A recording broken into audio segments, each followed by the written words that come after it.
Assalamualaikum warahmatullahi wabarakatuh. Halo teman-teman, kembali lagi di channel Tica Moy.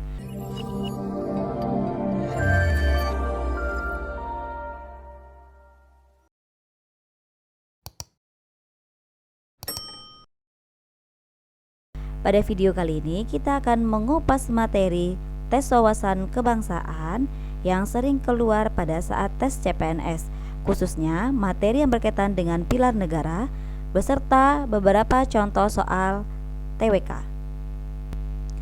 Sebelum lanjut materi, kita bahas sedikit tentang Kemenpan RB nomor 321 tahun 2024 tentang nilai ambang batas seleksi kompetensi dasar pengadaan PNS tahun anggaran 2024.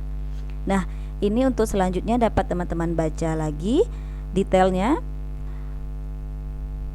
Seleksi kompetisi dasar pengadaan PNS tahun 2024 terdiri dari 3 tes. Yang pertama, tes wawasan kebangsaan yaitu TWK. 2. Tes intelijensia umum yaitu TIU. 3. Tes karakteristik pribadi atau TKP.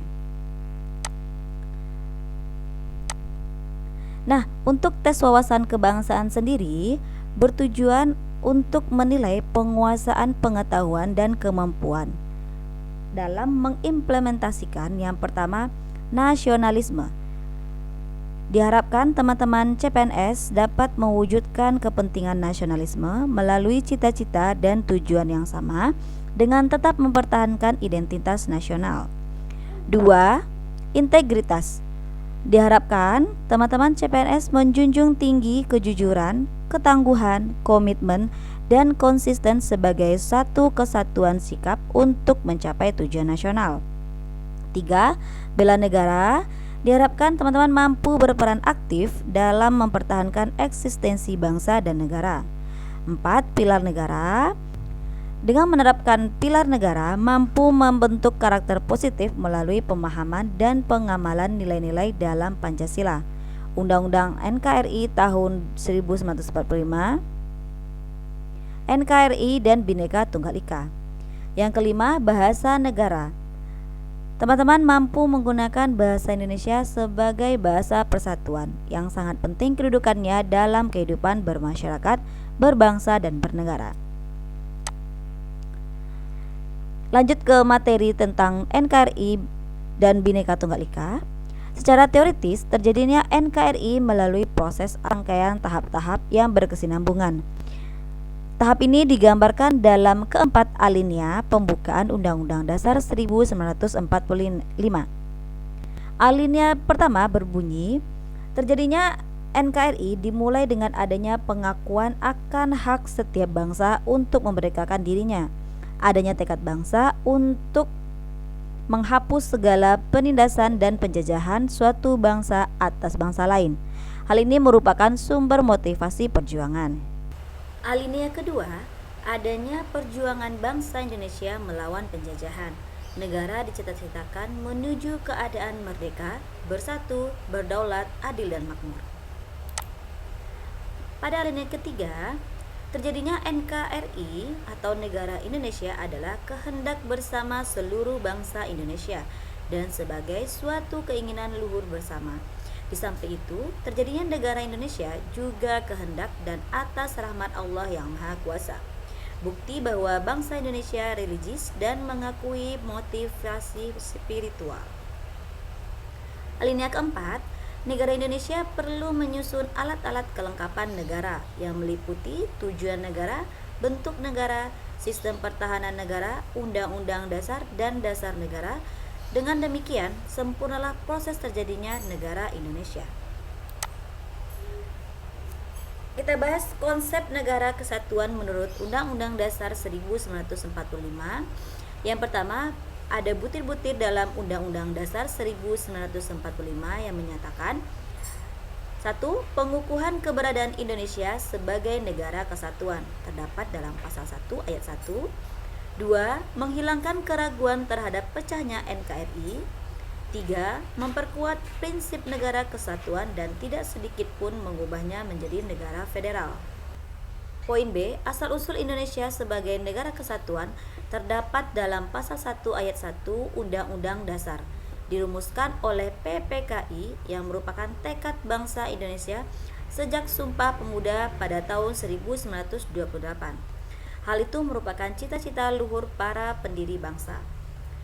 Negara Kesatuan adalah bentuk yang ditetapkan sejak awal berdirinya negara Indonesia dan dipandang paling tepat untuk mewadahi ide persatuan sebuah bangsa yang menjemuk ditinjau dari berbagai latar belakang. Poin C, karena sifatnya yang supel atau fleksibel, Undang-Undang Dasar 1945 memungkinkan untuk diubah pasal-pasalnya mengikuti perkembangan zaman.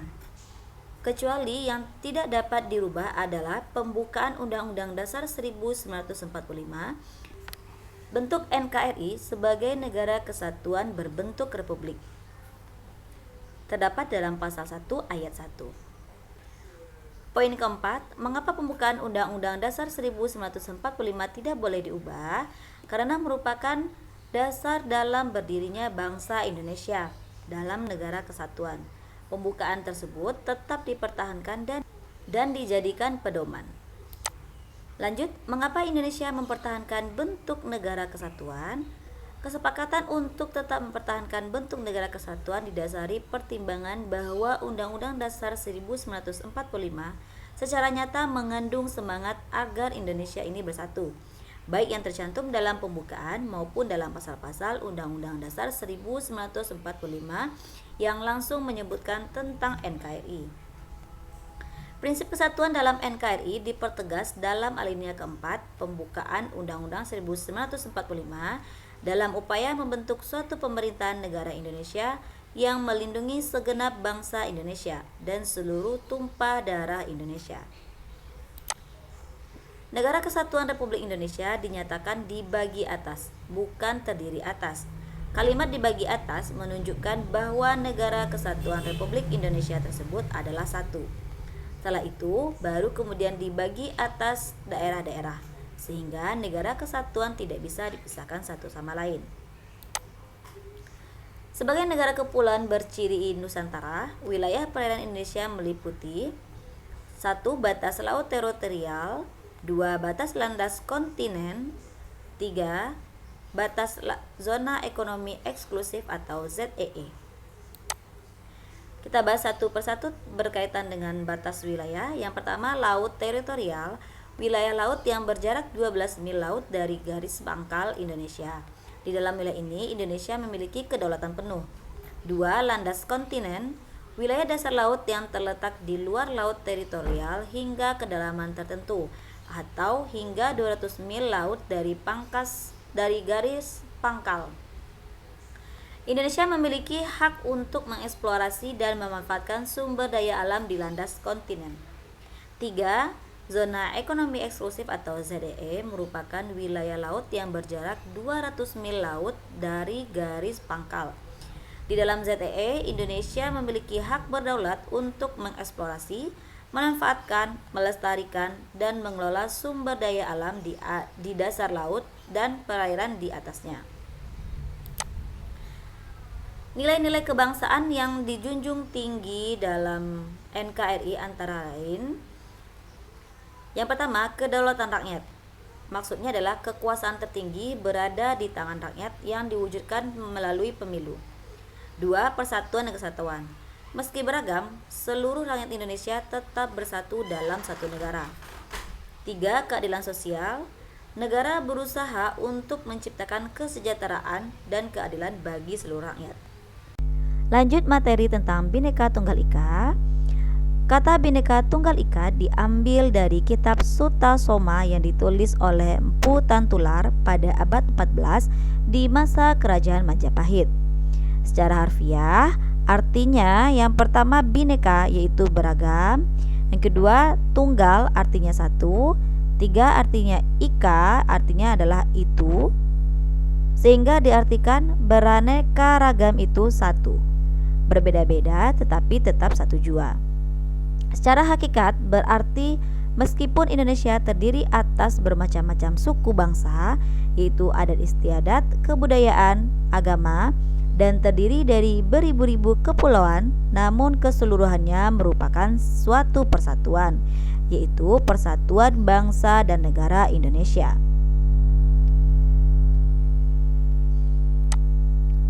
Dasar dan kedudukan lambang negara Garuda Pancasila dengan semboyannya yaitu Bhinneka Tunggal Ika terdapat dalam pasal 36A Undang-Undang Dasar 1945 dan Peraturan Presiden Nomor 66 Tahun 1951.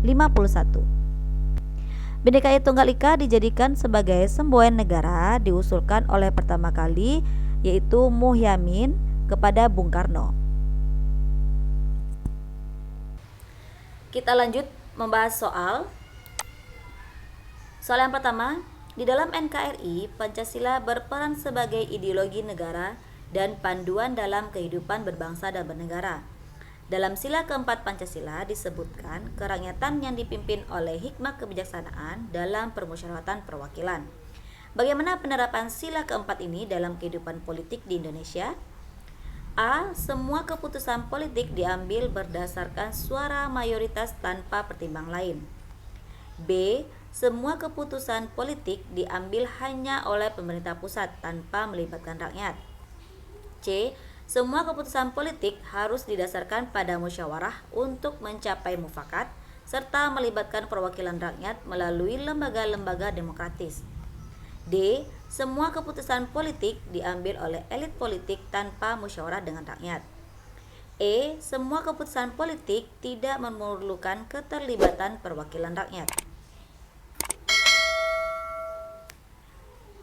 Jawabannya adalah C. Semua keputusan politik harus didasarkan pada musyawarah untuk mencapai mufakat serta melibatkan perwakilan rakyat melalui lembaga-lembaga demokratis.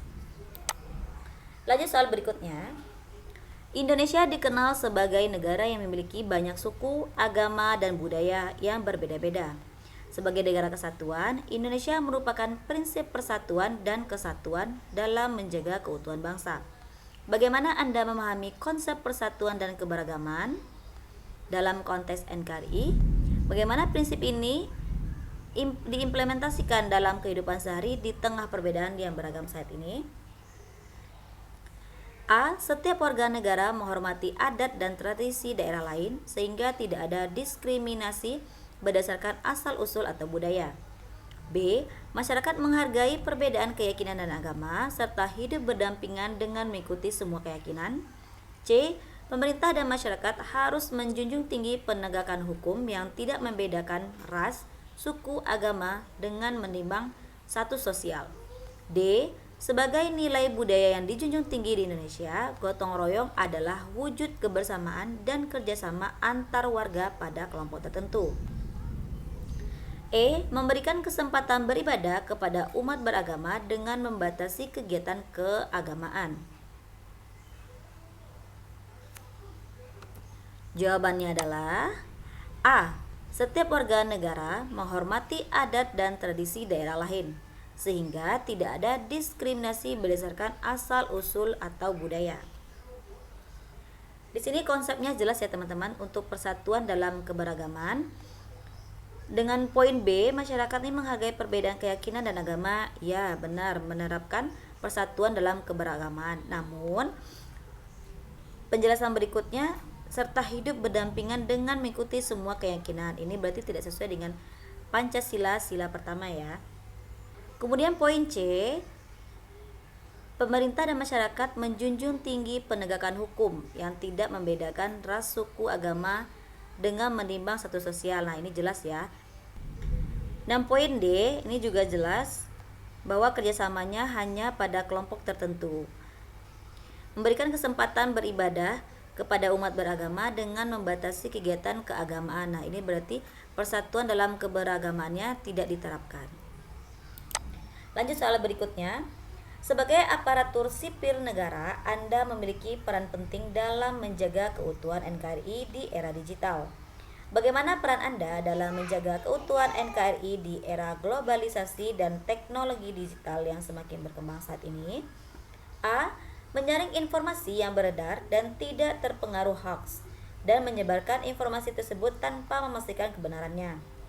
B. Menggunakan era digital dengan bijak guna mencari perhatian salah satu kelompok. C. Menggunakan media sosial untuk menyebarkan nilai-nilai kebangsaan dan persatuan. D. Berpartisipasi aktif melalui kegiatan ekonomi digital dan kreatif yang memperkuat ekonomi dengan memperkenalkan brand luar negeri. E. Menggunakan media sosial demi kepentingan untuk naik jabatan. Jawabannya adalah C. Menggunakan media sosial untuk menyebarkan nilai-nilai kebangsaan dan persatuan. Soal selanjutnya, sebagai pelayan publik dalam konteks kebijakan publik, bagaimana Anda bersikap Bhinneka Tunggal Ika agar dapat berkontribusi pada pembangunan nasional? A. Mengutamakan satu etnis di atas yang lain. B. Memperkuat identitas lokal tanpa mengabaikan identitas nasional. C. Memilih mencintai budaya asing daripada budaya lokal. D. Menghapus semua budaya lokal demi modernisasi. E. Dengan memperkenalkan kebijakan yang hanya menguntungkan satu kelompok. Jawabannya adalah B. Memperkuat identitas lokal tanpa mengabaikan identitas nasional. Lanjut soal berikutnya, dalam pengelolaan sumber daya alam di zona ekonomi eksklusif atau ZEE, Indonesia dapat mendukung pembangunan nasional dan menjaga kedaulatan NKRI. Bagaimana sikap Anda sebagai warga negara yang cinta NKRI? A. Memanfaatkan sumber daya alam yang ada di luar zona tersebut. B. Acuh terhadap penangkapan ikan ilegal dan eksploitasi energi. C. Berani melaporkan keberadaan kapal asing dan menjaga kedaulatan teritorial sehingga mengurangi ancaman dari pihak asing. D. Membangun komunikasi dengan tokoh-tokoh asing untuk menginformasikan wilayah teritorial. E. Memanfaatkan sumber daya alam batas laut teritorial di atas batas 12 mil laut dari garis pangkal Indonesia. Jawabannya adalah C. Berani melaporkan keberadaan kapal asing dan menjaga kedaulatan teritorial sehingga mengurangi ancaman dari pihak asing. Terima kasih telah menonton video ini, semoga bermanfaat dan teman-teman dapat lolos CPNS tahun 2024. Semoga sukses. Wassalamualaikum warahmatullahi wabarakatuh.